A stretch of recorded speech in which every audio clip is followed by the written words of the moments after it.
Terima kasih Anda masih bersama kami di Kompas Petang. Saya Cynthia Rompas, Saudara. Koordinator Aliansi Masyarakat Pati Bersatu atau AMPB, Supriyono menjelaskan soal awal mula rekening bank miliknya yang berisi uang pribadi dan donasi aksi senilai lebih dari 80 juta rupiah diblokir menjelang demonstrasi di DPR.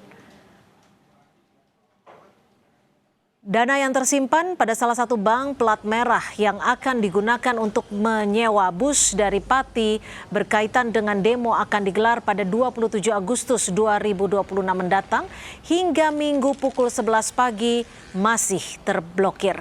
Supriyono menyatakan aksi blokir bukan hanya menyasar rekening pribadinya, namun akun media sosialnya.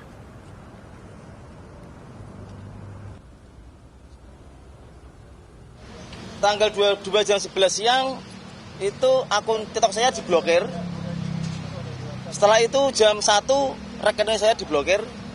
Terus jam 3 pagi WA saya hilang. Tulisannya saldo 80 juta terblokir. Saldo terblokir sekian puluh juta. Terus ramai di medsos. Itu saldo saya muncul, tapi tidak bisa untuk transaksi. Ya masih diblokir. Rencana untuk bayar sewa bis. Informasi terakhir hari ini ternyata ya bis yang sudah di DP sama kami dibatalkan semua. Polisi merespon soal informasi terkait pemblokiran rekening Koordinator Aliansi Masyarakat Pati Bersatu Supriyono. Kabitumas Polda Metro Jaya, Kombes Budi Hermanto menjelaskan surat yang diajukan penyidik terkait rekening Koordinator Aliansi Masyarakat Pati Bersatu Supriyono bukanlah pemblokiran, melainkan penundaan transaksi. Pemilik rekening juga akan dimintai klarifikasi soal aktivitas transaksi dan tujuan penghimpunan dana. Penyidik juga melakukan koordinasi dengan otoritas jasa keuangan atau OJK serta Kementerian Sosial untuk mengklarifikasi kegiatan penggalangan dana. Polda Metro Jaya juga siap memberikan pengamanan terhadap aksi penyampaian aspirasi yang akan dilakukan pada 27 Agustus.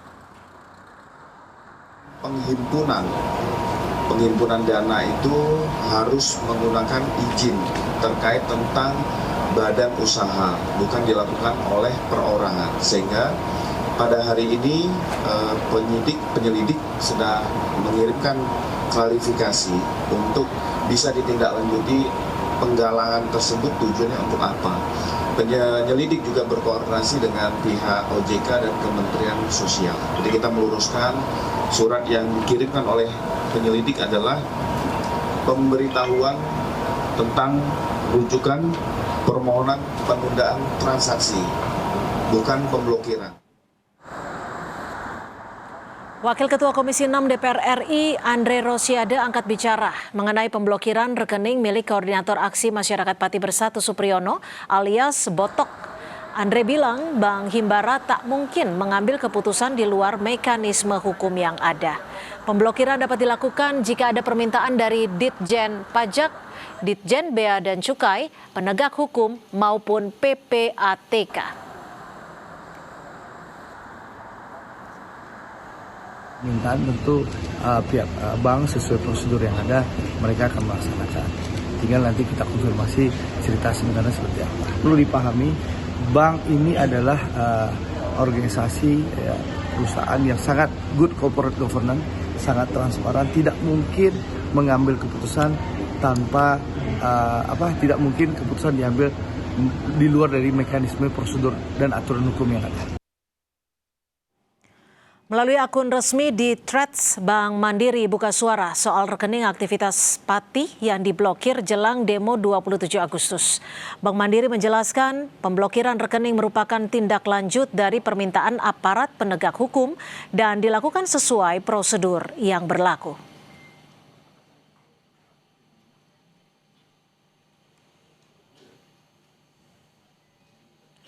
Dapat kami sampaikan, Bank Mandiri memohon maaf atas ketidaknyamanan yang ditimbulkan kepada nasabah terkait pemblokiran rekening. Pemblokiran tersebut merupakan tindak lanjut atas permintaan aparat penegak hukum dan telah dilakukan sesuai prosedur serta ketentuan yang berlaku. Tulis pernyataan Bank Mandiri di akun Threads. Sementara Kepala PPATK Ivan Yustiavandana membantah melakukan penghentian rekening milik Koordinator Rekening Aliansi Masyarakat Pati Bersatu. Penyidik memiliki wewenang melakukan penundaan transaksi maupun pemblokiran rekening melalui Undang-Undang Nomor 8 Tahun 2010 tentang penanganan tindak pidana pencucian uang.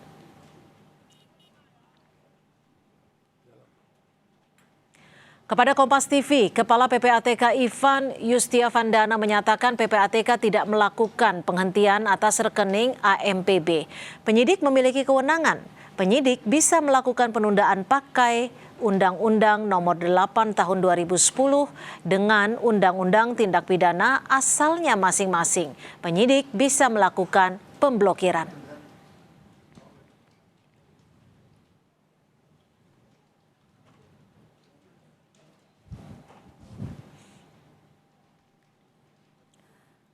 Soal pemblokiran rekening atau penundaan transaksi Koordinator Aliansi Masyarakat Pati Bersatu, Supriyono, jelang demonstrasi 27 Agustus, kita berbincang dengan pakar hukum tata negara Universitas Mula Warman, Herdiansyah Hamzah. Selamat sore, Mas Herdiansyah.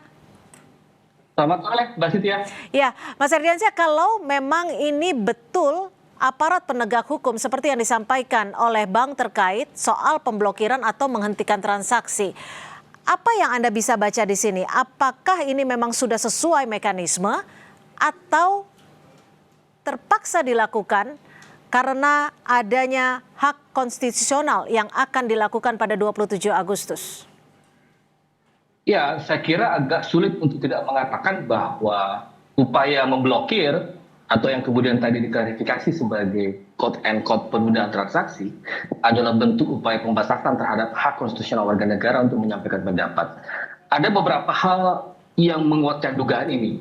Satu, sebenarnya kan apa yang diblokir oleh pihak bank itu sudah dijelaskan, bahkan diklarifikasi bahwa itu atas dasar permintaan aparat penegak hukum. Problemnya adalah aparat penegak hukum sendiri tidak menjelaskan secara detail apa sesungguhnya alasan permintaan pemblokiran atau penundaan transaksi yang ditujukan kepada bank itu. Kan tidak pernah muncul sesungguhnya apa alasannya. Kalau artinya jika tidak ada alasan, maaf saya potong, jika tidak ada alasan, apakah ini menegaskan bahwa hak konstitusional warga negara sudah dilanggar, Mas? Yes, persis. Jadi ada perbuatan melanggar hukum yang dilakukan oleh aparat penegak hukum ketika menjadikan bank sebagai alat atau media membatasi kebebasan atau hak berekspresi warga negaranya. Kan sebenarnya kalau kita baca, yang dijadikan sebagai dasar oleh Polda Metro Jaya adalah ketentuan apa yang diatur di dalam pasal 26 Undang-Undang TPPU ya. Memang betul, selain istilah blokir ada istilah penundaan transaksi, tetapi mesti dipahami pasal itu tidak bisa dibaca secara penggal-penggal. Kalau ketentuan di pasal satunya kita baca misalnya ayat 1 jelas mengatakan penundaan transaksi, tetapi itu mesti verified. Makanya di dalam ayat 2 disebutkan bahwa penundaan transaksi bisa dilakukan sepanjang memenuhi 3 syarat. Satu, bahwa transaksi yang dilakukan diduga itu berasal dari aktivitas tindak pidana. Yang kedua, bahwa rekening yang digunakan itu juga diduga berasal dari tindak pidana. Yang ketiga, itu berdasarkan dokumen yang diduga palsu. Pertanyaannya di antara 3 klasifikasi itu mana yang kemudian dijadikan sebagai alasan oleh Polda Metro Jaya untuk meminta kepada Bank Mandiri untuk memblokir atau menunda transaksi? Kan nggak ada sama sekali.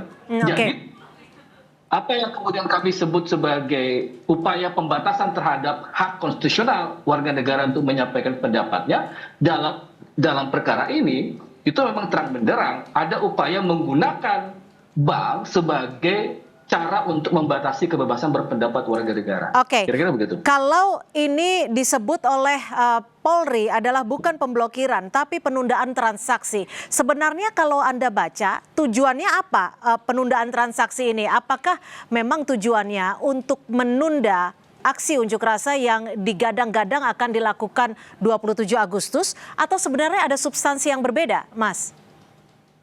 Ya, seperti yang saya sampaikan di awal tadi bahwa susah untuk tidak mengatakan bahwa sebenarnya permintaan penundaan transaksi ataupun pemblokiran atau apapun namanya, ini jelas adalah upaya untuk menghalang-halangi hak konstitusional warga negara terutama masyarakat Pati untuk menyampaikan ekspresi dan pendapatnya.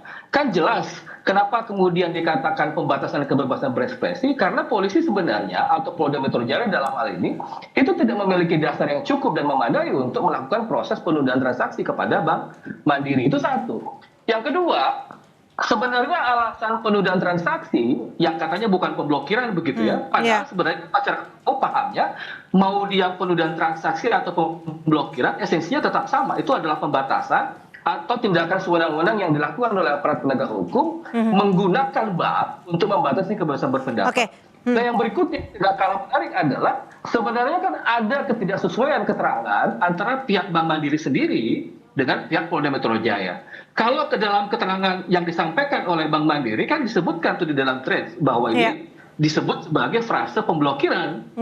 Nah, sementara yang digunakan oleh pihak Polda Metro Jaya kan adalah penundaan transaksi. Jadi ada ketidaksesuaian antara keterangan Bank Mandiri dan pihak Polda Metro Jaya. Saya menduga ketidaksesuaian keterangan ini adalah upaya untuk ngecap ya, mengklarifikasi kepada publik karena kadung ditemukan upaya untuk penghalang-halangan aktivitas kebebasan berpendapat bagi warga. Tapi begini Mas Herdi, kalau tadi Anda menjelaskan bahwa sebenarnya ada syarat-syarat tertentu yang harus dipenuhi ketika sebuah bank melakukan pemblokiran atau penundaan transaksi kepada nasabahnya. Ada syarat-syaratnya. Tapi di sisi lain pihak bank juga menyebutkan bahwa ini sudah dilakukan sesuai prosedur. Apakah ada kewenangan yang dipaksakan dilakukan oleh pihak aparat penegak hukum seperti yang disampaikan oleh bank tersebut, atau ada kewenangan yang betul-betul dilanggar dan juga penyalahgunaan kewenangan? Ya, alasan bahwa sudah sesuai dengan prosedur kan sebenarnya adalah alasan yang dimunculkan di permukaan, tetapi tidak pernah dijawab. Yang dimaksud dengan kesesuaian prosedur itu yang mana? Saya ambil contoh begini. Kalau kemudian yang digunakan adalah frase penundaan transaksi, maka seperti yang saya bilang tadi harus memenuhi syarat. Itu disampaikan di dalam ketentuan pasal 26 ayat 2 ya. Dia harus berkenaan dengan aktivitas transaksi yang diduga berasal dari tindak pidana, dia menggunakan rekening yang diduga dari tindak pidana, atau dia menggunakan dokumen palsu. Pertanyaannya, kalau kemudian pihak Bank Mandiri mengatakan sesuai dengan prosedur, pertanyaannya adalah dari 3 klasifikasi itu yang mana yang dianggap sesuai dengan prosedur? Jadi permintaan aparat penegak hukum kepada pihak Bank Mandiri sebenarnya adalah alasan yang dicari-cari menurut saya. Yang lebih esensial adalah ini jelas adalah pembatasan terhadap kebebasan berpendapat. Yang aneh begini Mbak, saya menduga ini seolah-olah aparat penegak hukum itu menggunakan Bank Mandiri atau perbankan untuk membatasi atau menghalang-halangi kebebasan berpendapat warga negara. Ini jelas adalah tindakan yang melampaui kewenangannya, tindakan yang melanggar wewenangnya, termasuk tindakan yang membatasi hak dasar warga negara untuk menyampaikan pendapatnya. Baik, terima kasih Mas Herdiansyah Hamzah, pakar hukum tata negara Universitas Mula Warman sudah berbagi perspektif di Kompas Petang. Selamat sore Mas Herdi.